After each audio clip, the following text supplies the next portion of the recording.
நம்மை படைத்த இறைவனுக்கே எல்லா புகழும். அஸ்ஸலாமு அலைக்கும் வரஹ்மத்துல்லாஹி வபரகாத்துஹ். வகுப்பறையில் ஒரு ஆசிரியர் பாடம் நடத்திட்டு இருந்தாங்க. அப்போது 4 மாணவிகளை கூப்பிட்டு சொல்கிறாங்க, அன்பு தரக்கூடிய ஏதாவது பொருட்களை எடுத்துகிட்டு வாங்க அப்படின்னு சொல்கிறாங்க. அந்த 4 மாணவிகளும் போகிறாங்க. போயிட்டு கொஞ்ச நேரத்தில் திரும்பி வராங்க. அதில் ஒரு மாணவி கை நிறைய மலர்களை கொண்டு வந்திருந்தாங்க. இன்னொரு மாணவி வண்ணத்து பூச்சியை கொண்டு வந்திருந்தாங்க. 3வது மாணவி புறா குஞ்சியை கொண்டு வந்திருந்தாங்க. 4வது மாணவி வெறும் கையோடு வந்திருந்தாங்க. அப்போ ஆசிரியர், நீ எதுவும் கொண்டு வரலையா அப்படின்னு கேட்குறாங்க. அதுக்கு அந்த மாணவி சொன்ன பதில் என்ன தெரியுமா?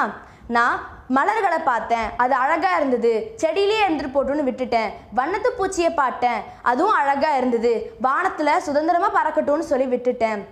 புறா குஞ்சியை பார்த்தேன், அதுவும் அழகாக தான் இருந்தது, ஆனால் அது தன்னுடைய தாயை தேடும்னு சொல்லி அதையும் விட்டுட்டு வந்துட்டேன் அப்படின்னு அந்த மாணவி சொன்னாங்க. இதை கேட்ட அந்த ஆசிரியர் அந்த மாணவியை வாரி அணைச்சி கொண்டு சொல்கிறாங்க, இதுதான் அன்பு, எதையுமே கொடுக்க வேண்டாம்,